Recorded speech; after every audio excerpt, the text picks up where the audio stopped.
भगवान की भक्ति की बड़ी विलक्षण महिमा है। इतनी विलक्षण महिमा है भक्ति की, इसको आप लोग आदर्श और अनुकरणीय मत मान लेना, ये हम पहले से सावधान कर देते हैं। उच्च कोटि के जो भक्त हैं उनकी बात कह रहे हैं। एक ऐसे भक्त का चरित्र आता है व्यास जी, ब्राह्मण थे, ब्राह्मण कुल में उनका जन्म हुआ था। उन भक्त का नाम था श्री हरिपाल। और भगवत कृपा से वे बड़े संपत्तिशाली थे, श्रीमंत थे, धनाढ्य थे। पर भगवान की विशेष भक्ति थी उनके मन में। संसार से, शरीर से पूर्ण वैराग्य था। विवाह नहीं करना चाहते थे। लेकिन एक विप्र कन्या ने, वो भी बड़ी भक्तिमती थी, उस विप्र कन्या ने प्रतिज्ञा की कि जो 1000 साधु ब्राह्मण को रोज जिमाएगा मैं उससे विवाह करूंगी, और नहीं तो ब्याह ही नहीं करूंगी, ऐसे ही भजन करूंगी। जब हरपाल जी के कान में बात पहुंची तो हरपाल जी के मन में आया, भैया ऐसी कन्या मिले तब तो विवाह किया जा सकता है, क्योंकि वो उसकी प्रतिज्ञा है कि जो 1000 साधु ब्राह्मण रोज जिमावे उससे मैं विवाह करूंगी। तो उन्होंने स्वीकार कर लिया विवाह का प्रस्ताव। वैदिक पद्धति से विवाह हो गया। अब घर में ठाकुर सेवा, संत सेवा, ब्राह्मणों की सेवा, गौ माता की सेवा, अब सेवा के काम में ऐसे तल्लीन हो गए हरपाल जी कि अब कमाते तो कुछ नहीं, खाली खर्च ही खर्च करते। अरे कोई खर्च ही खर्च करे, कमावे कुछ नहीं तो कुबेर का खजाना भी खाली हो जाएगा। उनके पास जितनी संपत्ति थी सब साधु ब्राह्मण की सेवा में, उत्सव महोत्सव में व्यय हो गई। कुछ नहीं रहेगा उनके पास। जमीन जायदाद थी उसको बेचना शुरू किया, उसको बेच बेच के खिलाने लगे। क्यों? उनको फुर्सत ही नहीं थी धन कमाने की। अब जब वो भी नहीं रहा, तब हरपाल जी ने फिर लोगों से उधार लेकर सेवा करना शुरू किया। भैया दे दो, हम फिर समय आएगा तो हम चुका देंगे आपका। तो बड़े आदमी थे, बड़े आदमी की बाजार में साख होती है, तो लोग सोचते हैं कि ये जरूर कहीं न कहीं गाड़ के इन्होंने कोई खजाना रखा होगा, अभी बेचते चले जा रहे हैं, जब चाहेंगे 1 मिनट में सबका चुका देंगे। ऐसा लोग मन में सोचते थे। इसलिए लोग उनको, बड़े आदमी थे, बड़ी साख थी उनकी, तो उधार दे देते। लेकिन जब उधार चुकाने का अवसर है तो उधार चुकाने की शक्ति ही नहीं थी। तब लोग समझ गए कि तो उधार तो ले लेते हैं पर देने का तो नाम तक नहीं लेते हैं। तब लोगों ने उधार देना भी बंद कर दिया। पर इन्होंने गौ ब्राह्मण संतों की सेवा बंद नहीं की, वो सेवा करते चले गए। जहां व्यास जी पक्षियों को चुग्गा डालने लग जाओ, धीरे धीरे हजारों पक्षी आने लग जाते हैं। संत सेवा होने लगी तो देश दिशा विदिशाओं से अनेक संत आकर के उनको दर्शन देते, सत्संग होता, सबको कृतार्थ करते। तो अब वो क्या करने लगे हरिपाल भक्त? हरिपाल भक्त अब चोरी करते। चोरी आप लोग मत करना ये काम, इसलिए हमने पहले सावधान कर दिया कि आप कहोगे तो चोरी करके भी सेवा की जा सकती है। पहले हरिपाल जी जैसे अपना सर्वस्व लुटाओ, बाद में सोचना ये बात। अब पहले ही सोच लोगे तो गड़बड़ हो जाएगी। ये अति भक्ति का चरित्र है। तो चोरी क्या करते महाराज जी? सोना चांदी नहीं चुराते। वो घरों में जाते तो घी, बूरा, गुड़, आटा, दाल, चावल, ये जो राशन सामग्री, इसी को उठा लाते और उसी के घर से लाते। जो कमाता तो खूब, साधुओं की, ब्राह्मणों की सेवा नहीं करता, उसी के घर जाते, सबके घर नहीं जाते। जो भक्त है, धर्मनिष्ठ है, सेवा करता, उसको क्या लेना। एक वैश्य के यहां हरिपाल जी पहुंच गए चोरी करने। वो वैश्य भगवान का बड़ा भक्त था। उसके घर में घुसे और आटा, दाल, चावल, घी, बूरा सब अलग अलग रख लिया, उन्होंने बांध लिया। चादर में अपनी, और बांध करके वहाँ जाने वाले थे। तब तक वो वैश्य की लड़की जग गई। उसने धीरे से अपने पिताजी से कहा, पिताजी लगता है घर में कोई चोर घुसा है, हल्ला मचाओ, लगता है घर में कोई चोरी कर रहा है, वो सब सामान उठा रहा है। तो उस वैश्य ने क्या कहा धीरे से, अरे बेटी चुप हो जा, सो जा। हम तो इसीलिए रोज अपने दरवाजे पर कुंडी भी नहीं लगाते हैं कि कभी महान संत सेवा प्रेमी, साधु सेवा में प्रेम करने वाले भक्त राज हरपाल जी की चरणरज हमारे घर में पड़ जाए। ये चोर नहीं है, ये तो इस नगर के गांव के महान संत श्री हरिपाल विप्र हैं, जो हमारे अन्न चून को साधु सेवा में लगाएंगे। साधु में कहावत है कि जिसका चून उसका पून, साधु को पाप न पून, न पाप न पुण्य, जिसका चून उसका पुण्य।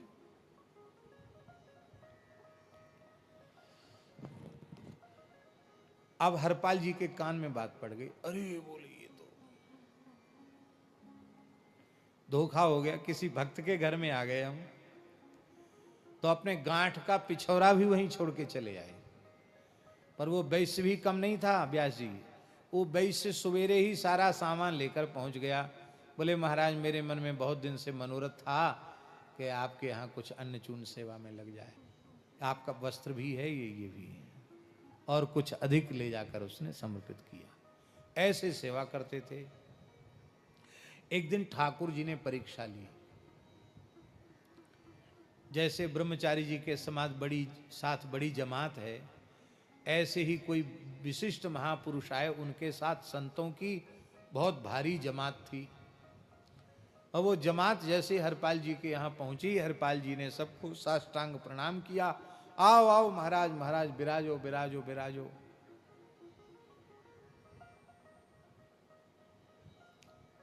पत्नी से कहा कि कुछ है घर में, साधुओं के प्रसाद की व्यवस्था, भिक्षा की व्यवस्था। पत्नी ने कहा, स्वामी आपसे क्या छिपा हुआ है, कुछ नहीं है घर में। अच्छा कोई बात नहीं, महात्माओं को पता न चले, कहीं इनको पता चलेगा कि घर में कुछ नहीं है, कहीं चले गए साधु तो ठीक नहीं होगा।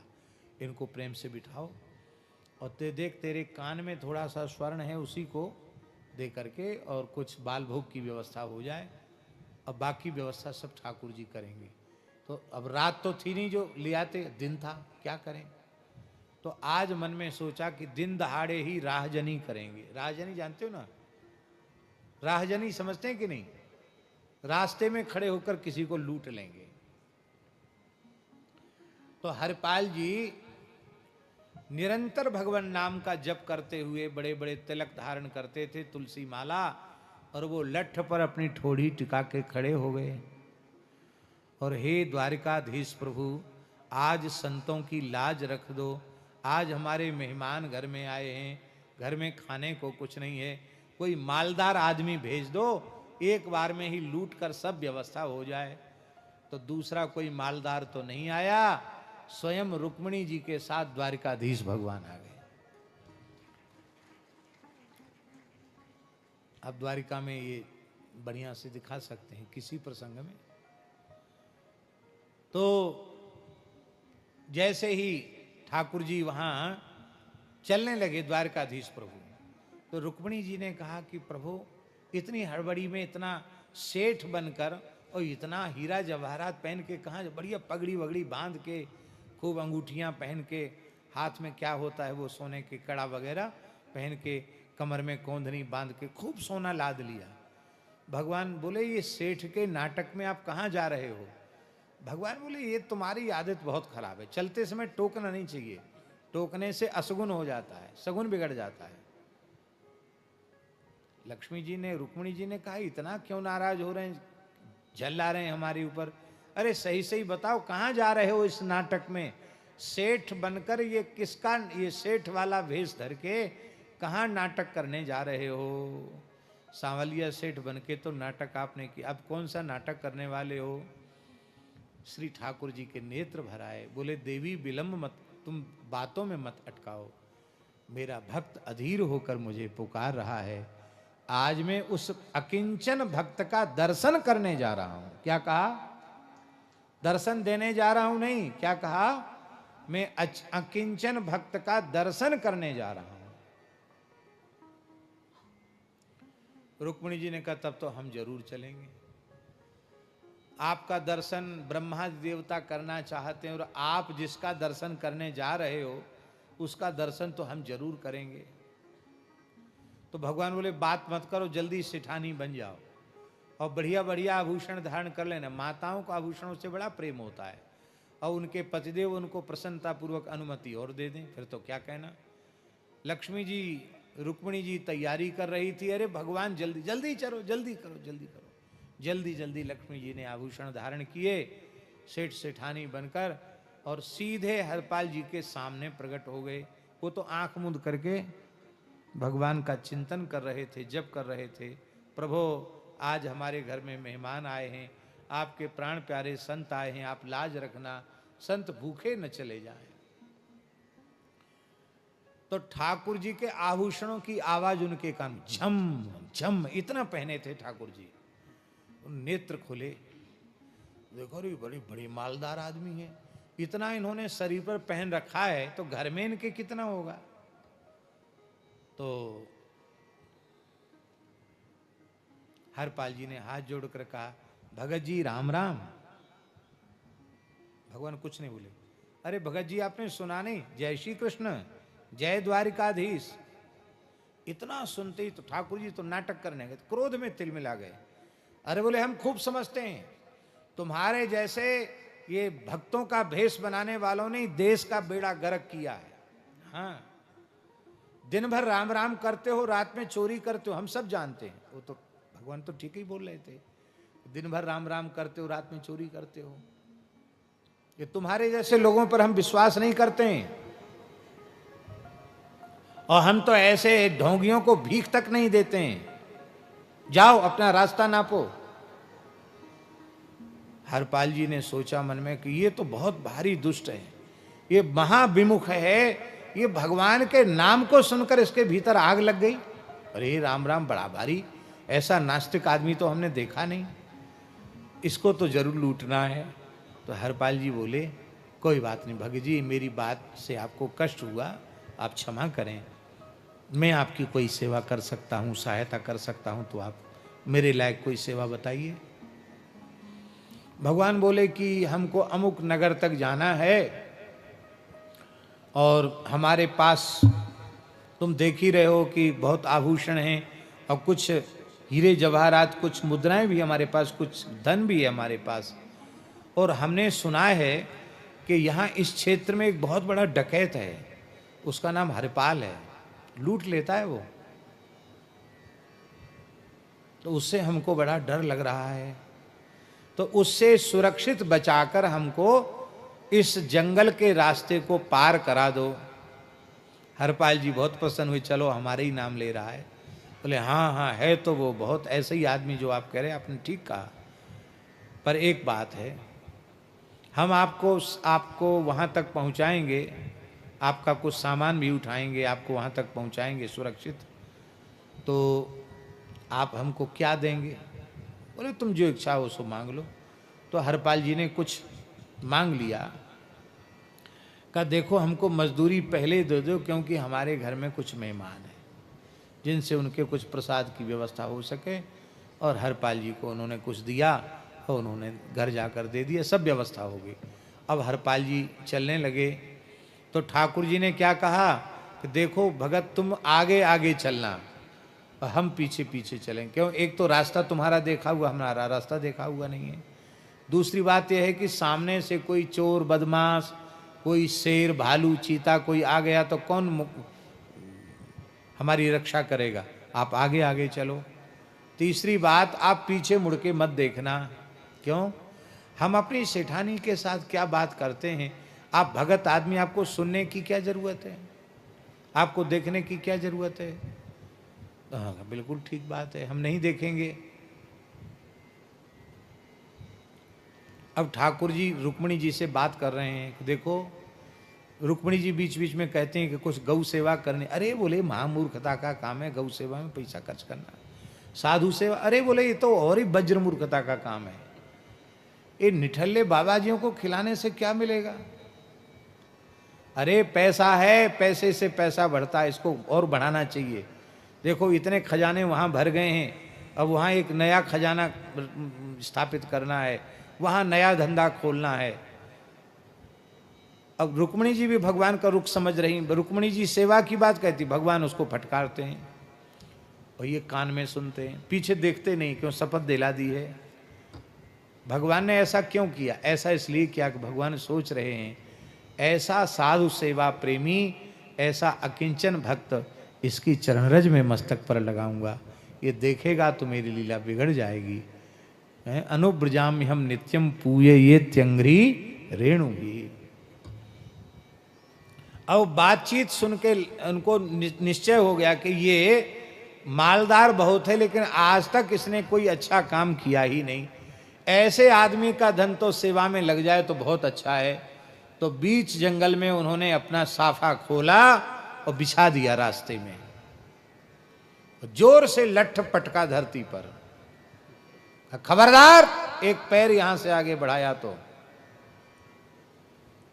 जितना माल पानी ये सब रख दो, यहां सारे आभूषण उतार कर यहां रख दो। भगवान ऐसे ऐसे कांपने लगे। रुक्मिणी जी मन में सोचने लगी कि मधुकैटभ के आगे नहीं थर थर कांपे, हिरण्यकशिपु हिरण्याक्ष के आगे थर थर नहीं कांपे, रावण कुंभकर्ण के आगे थर थर नहीं कांपे, शिशुपाल दंतवक्त्र के आगे, कंस के आगे थर थर नहीं कांपे। ये क्या हो गया इनको? कलयुग में लगता भगवान भी कमजोर हो गए हैं, ये इतना क्यों डर रहे हैं? रुक्मिणी जी की समझ में नहीं आ रहा था। वो अब तक यही नहीं समझी थी कि यही भक्त हैं, पर ठाकुर जी ने सब डरते डरते सब आभूषण उतार दिए। रुक्मिणी जी की ओर कहे, तू क्या कर रही है? रख सब आभूषण। रुक्मिणी जी ने भी सब रख दिए। एक कन्नी अंगुली में एक अंगूठी रह गई। हरपाल जी की नजर पड़ी, बोले ये क्यों रह गई? का ये थोड़ी ऐसी है कि वो निकल नहीं रही उंगली से। क्यों नहीं निकल रही है? हम निकालेंगे तो सब निकल आएगी। अरे नहीं, ऐसे तो उंगली छिल जाएगी, टूटे ही जाएगी उंगली। बोले उंगली छिले चाहे टूटे फिर ठीक हो जाएगी, पर इस अंगूठी को हम नहीं छोड़ सकते, क्योंकि पता नहीं कितने संतों की सेवा इस अंगूठी से हो जाएगी। उस अंगूठी को बलपूर्वक खींचना चाहते थे।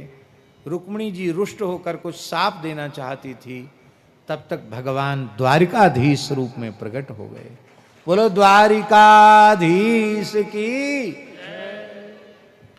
और जब वे द्वारकाधीश हो गए तो रुक्मिणी जी भी अपने स्वरूप में प्रकट हो गई।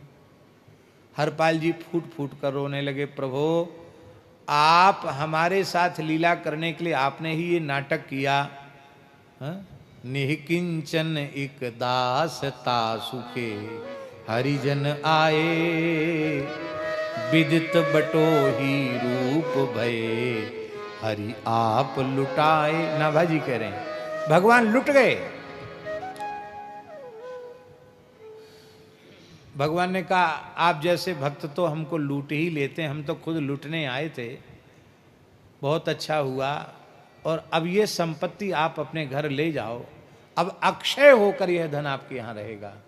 चाहे जितनी गौओं को खिलाओ, चाहे जितने ब्राह्मणों की सेवा करो, चाहे जितने साधुओं की सेवा करो, अब तुम्हारे यहाँ संपत्ति का कभी अभाव नहीं होगा, ले जाओ इसको। हरपाल जी बोले कि हमको लोग कितना मूर्ख कहेंगे कि ठाकुर जी को तो जंगल में छोड़ आया और धन ले आया, और भगवान आज जो आपका हमें दर्शन हुआ है इसके मूल में मेरी पत्नी का योगदान है। उसकी साधु सेवा में भावना न होती तो आज आपका दर्शन हमें कैसे होता। हम यहाँ से लौट के जाएंगे और धन देंगे, और वो पूछेगी कहाँ से लाए, तो सारी बात बतावेंगे, और जब सारी बात बतावेंगे तो वह बड़ी दुखी होगी कि बताओ हमको दर्शन भगवान का नहीं हुआ। तो आप कृपा करें, आप मेरी पत्नी को भी दर्शन देकर कृतार्थ करें। तब ठाकुर जी हरिपाल जी की गोद में आ गए। रुक्मिणी जी और ठाकुर जी को अंक में लेकर के हरिपाल जी आए हैं। कलिकाल की घटना है, और उन सभी संतों ने शंख चक्र गदा पद्मधारी भगवान का रुक्मिणी जी के सहित दर्शन किया, सब कृतार्थ हो गए। अब देखो, यस्यास्ति भक्तिर भगवत्य किंचना, भगवान के चरणों में निष्काम भक्ति है तो एक दोष भी उन्हें भगवत साक्षात्कार कराने वाला हो गया। और जो भगवान से विमुख प्राणी हैं उनके सद्गुण ही उनके पतन का कारण बन जाते हैं।